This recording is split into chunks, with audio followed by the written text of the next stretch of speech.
Hello everyone, so welcome to my channel. Today in this video we will be talking about the third lesson in your grade 8 syllabus, diversity and functions of plant parts. Now let's start off.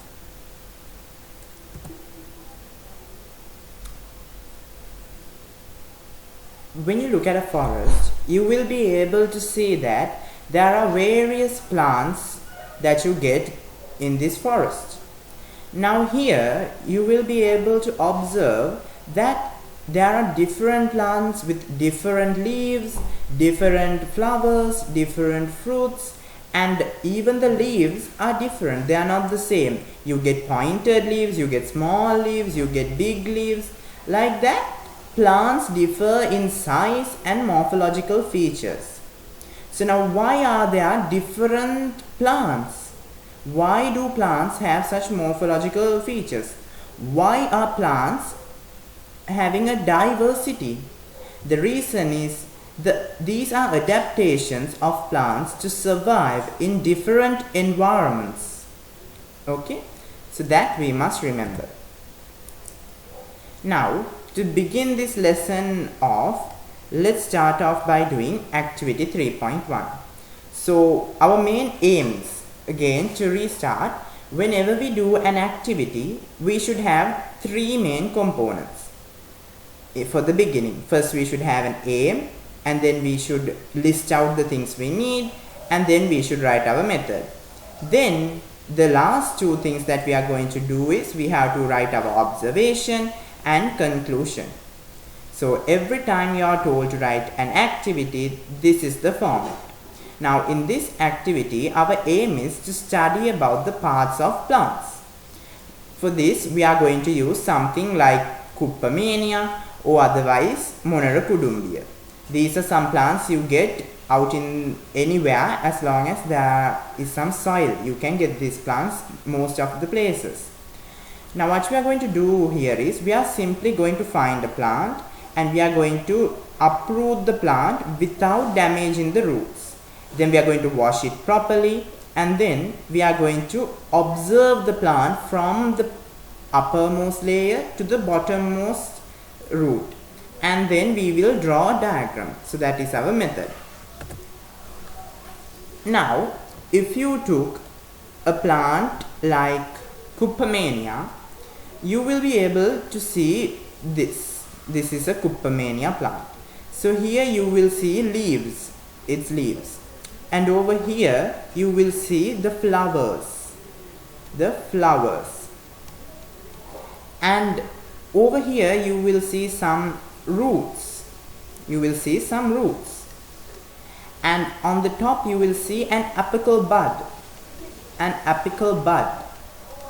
like that. You will be able to see many things over here. You can see even the stem, and then you will be able to observe that the upper part is called a shoot system, and the lower part where you get the roots, that is called as the root system.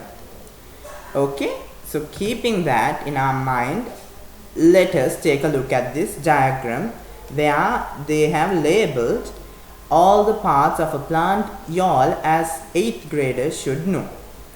So this uppermost bud-like structure in a plant is called as the apical bud. Here you get fruits, and then you get flowers, you get leaves, and then you get branches. There are so many things like that. And over here where a branch meets the stem, you will get another bud. It's called the lateral bud or the auxiliary bud. This is a very important point that most of you misunderstand or get confused. Some get confused with lateral bud and apical bud. Remember, apical bud is at the topmost point, at the apex, you could sometimes tell. It's at the topmost point. Lateral is in the latter part, that means near the branches, because the branch and the stem, it's at the latter part of the branch. Okay, and then we get lateral roots. These small roots, they are called lateral roots. And over here you can see a huge root, right? That root is what we call as a taproot.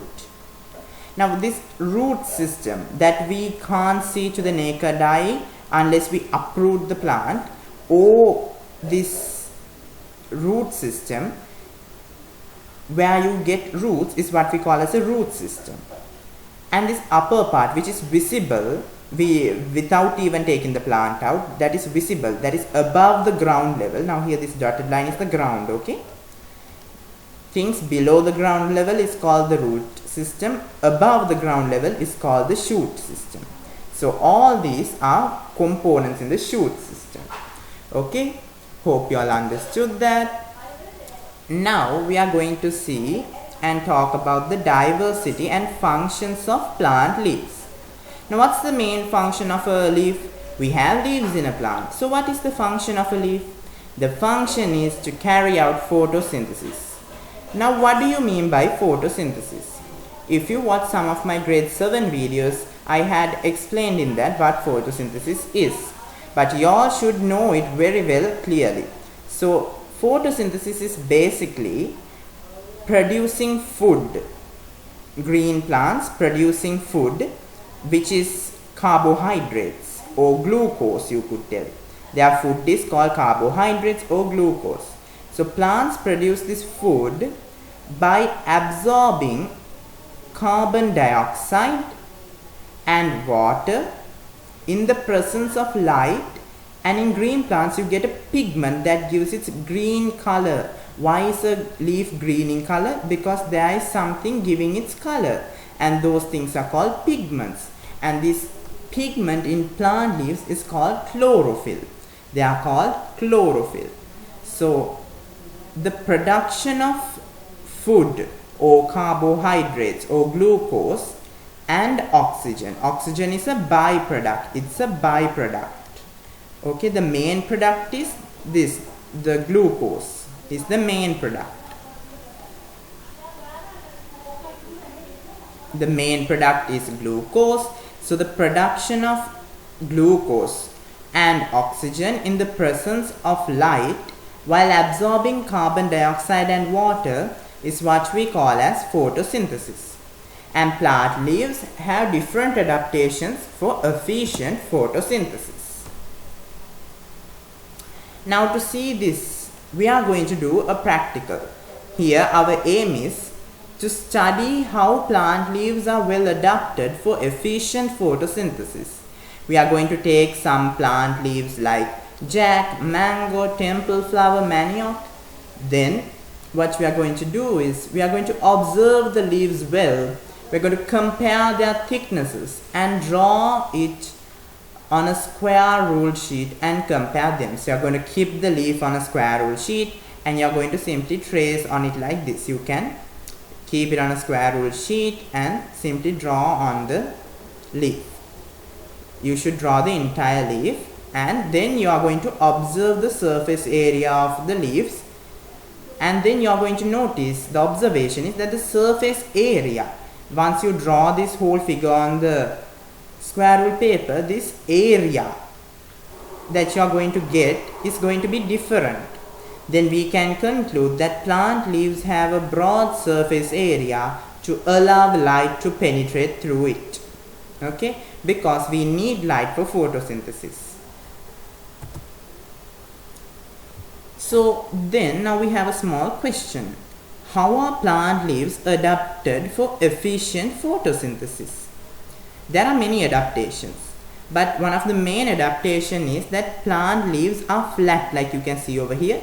They are flat and also thin, so that light will be allowed to penetrate fully into this. It's flat and thin, so that light can penetrate through it. Because now over here you can see some, this is the, if you take a cross-sectional area of this leaf, this is what you can see. If you take a small part of the leaf, you can see this under a microscope.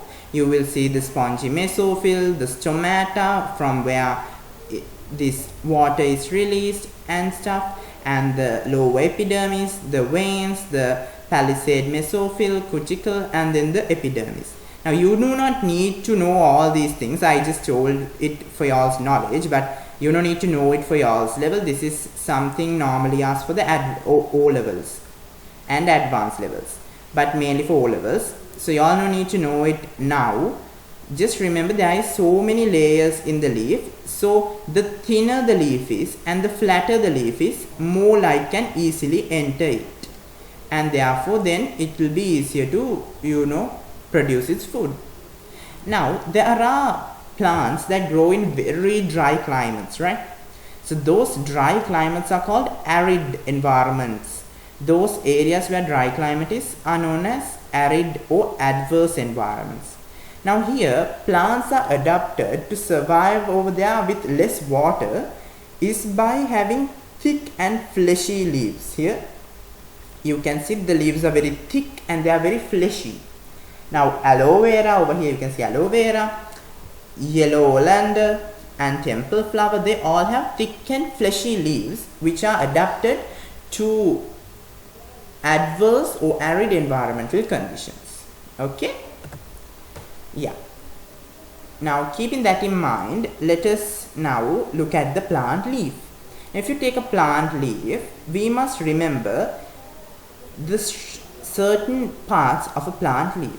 The parts of the whole plant is very important. Now the next important thing is the parts of a leaf. Here, over here you will get the base. You call this the base. The bottommost part of the leaf where you get this small leaf stalk. You call this small thing that's attached to the branch, that normally gets attached to the branch or the stem. Let's take it as the stem, or you can take it the branch. Whatever it is, this small thing that is attached to the branch most of the time is called as a leaf stalk. It's also called a petiole. Now here you can see it's called a petiole. And then you get the base, and here you get veins. These over here you can see some lines. Yeah, those are called as veins. The tip of the leaf is called as the tip or leaf tip. These, can you see over here some spikes sort of things, or the edges of the leaf? They are known as the leaf margin. It's called a leaf margin. And then you can see over here there are some small lines that comes along. Here is a vein. Out of the vein you can see some small lines like this, right? They are called lamina or blade. Okay, so these are the important parts of a leaf for y'all. Now we are going to do activity 3.3 to understand about the shapes of petiole, margins, base and tip of leaves. So we are going to take some leaves that we can find in our environment, our school environment, our home garden environment, wherever it is. Just gather some leaves like mango, papaw, rose, temple tree, bow, any leaf, and then you're going to observe each leaf from different plants in our environment. And then the observed leaves, we are going to draw pictures of them having different blades, bases, margins and tips. Okay, so when you are drawing it, you can do the same method where you can trace over the leaf and draw it like we had discussed in one of our previous practicals. Now when you do this practical, you will be able to observe there are different shapes of the leaf tips. You can see there are some tips that look various. Some are pointed like you can see over here, and then you have some flat, some sort of like this two-shaped sort of, and pointed, divided. You can find pointed. Now here these are sharp, then you can see these are curved, then there are some pointed and also divided. Now the different leaf tip shapes are, there are four main shapes: sharp, curved, pointed, divided. For sharp leaves, bow, coconut, aloe, cycas are examples. Now for curved leaves, temple tree, this gotu kola, lotus are examples. Then if you have to consider pointed ones, you can take mango, jack, lemon, and also hibiscus, also known as shoe flower. For divided, you can see here the whole leaf is divided. So the tip is also divided, like cobole and even clover. Here you can see they are divided like this, clover. It's like a heart shape. Okay, yeah. Okay, now then we also have different leaf margins. Okay, you can see there are different leaf margins. So there are two leaf margins. You get serrate and smooth. So for serrate, you get this things like rose. You can see it's something like this way. It goes something very a bit pointy, like a bit sharp and pointy. And then you get hibiscus, also known as shoe flower. It's something like this. And then akkapana. Okay, they all have this different shaping to it. Then you have smooth ones like temple tree. There is nothing, it's very smooth. Here you can see this is a smooth one. Okay, this smooth. So they are just very smooth. There is no disruptions, nothing. And jack, coconut are examples for smooth leaf margins.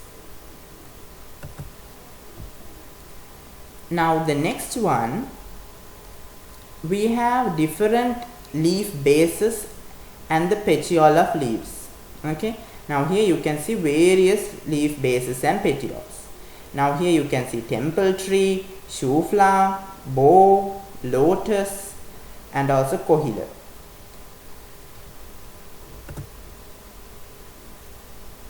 In a leaf. Okay, so now we have to talk about the leaf arrangement. Here we must understand that in a plant, leaves are attached to the stems such that all the leaves will get enough and more sunlight. So the patterns of fixing the leaves to the stem of a plant is what we call as a leaf arrangement. Now here you can see various leaves arrangements which we will be talking about.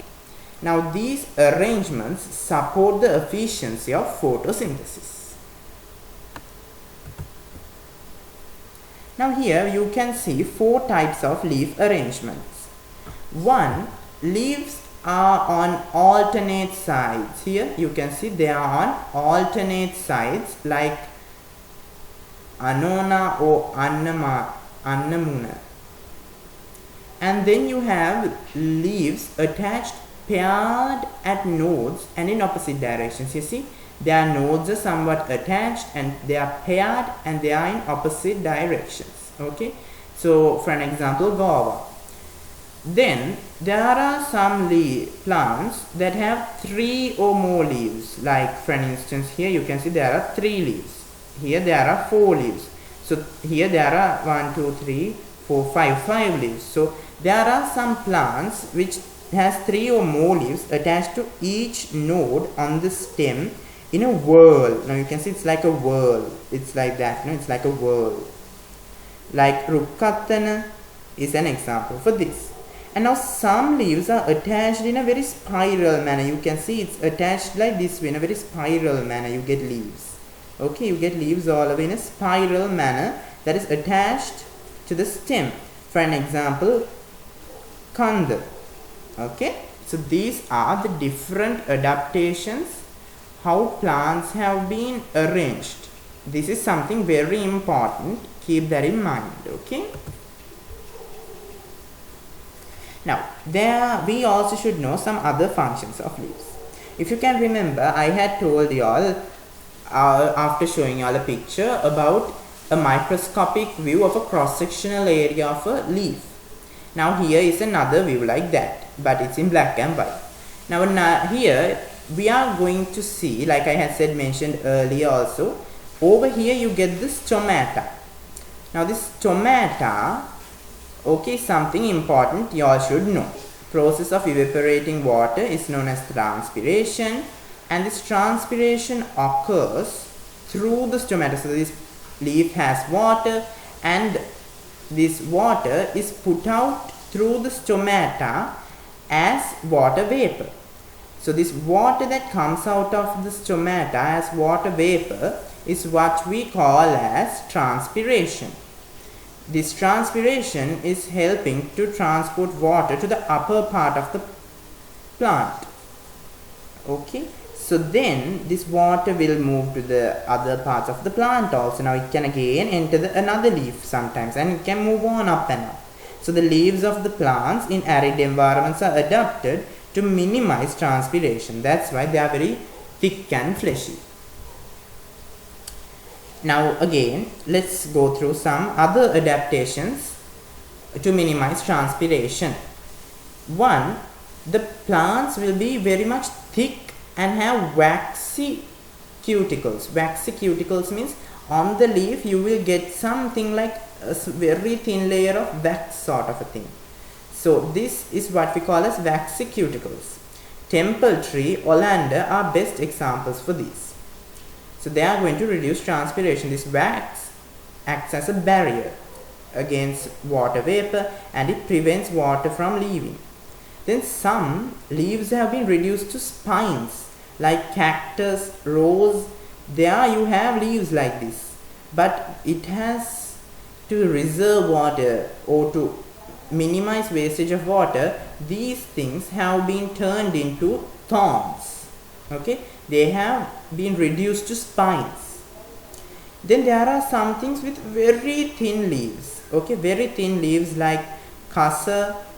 They have so thin leaves such that it doesn't require lots of water. Then they have reduced the number of leaves in some things like Navahandi and Pirati. There are so many things like that. Okay. And at the same time, you must understand that some leaves have adapted to store water. They have become fleshy because they have specialized tissue to conserve water. Akkapana and aloe vera are fleshy because they store water in it, and it has a special adaptation to do those. Now these things produce plants through asexual reproduction. So asexual reproduction means it's a really complicated thing, but in simple, just think of it as if you simply cut a part from the leaf like this and cover it up with some soil and leave it for a while, a new plant will grow from this. So that is asexual reproduction. Another example is there are some special type of worms. Okay, so these worms, when you cut the worm into two, it will divide into two worms. I think you all must have seen something like this, no? So there are two organisms. This one organism turned into two organisms, no? So that is what we call as asexual reproduction, where new organisms can be born from a single other organism. So Akkapana, begonia are examples for leaves like that. Okay. Now here we are going to do a small practical before we end the first part of this lesson. I might have forgotten to mention it at the beginning, but I have divided this lesson into several parts. This we are doing is the first part. So here our aim is to study how some plant leaves produce new plants. We are going to take some plants like Akkapana, begonia, and we are going to make a small cut in them, like somewhere in the leaf you can make a small cut at the veins of those leaves, and then we are going to cover it up with some soil, like I told in the previous examples. You're going to cover it up with soil. We are going to water them for several days. Now by water, it doesn't mean you should put a lots of water, a couple of drops. It depends on how big the leaf is and how big the cut is, all those factors, but not a lot. Anyway, if you do this thing after 3 to 4 days, you will observe that like this some new plants are emerging out of this one plant. Okay, in all this, it can be peperomia or begonia or Akkapana, whatever it is. If you do it, then you will get this result. So that is our observation, and then we know, yes, plants can produce new plants through asexual reproduction. Okay everyone, so with that we have completed our first part. Now if you all did enjoy this lesson, please do subscribe to my channel, like my video and share it with your friends, and don't forget to get ready for the second part. So hope you all enjoyed this video. Until next time, bye.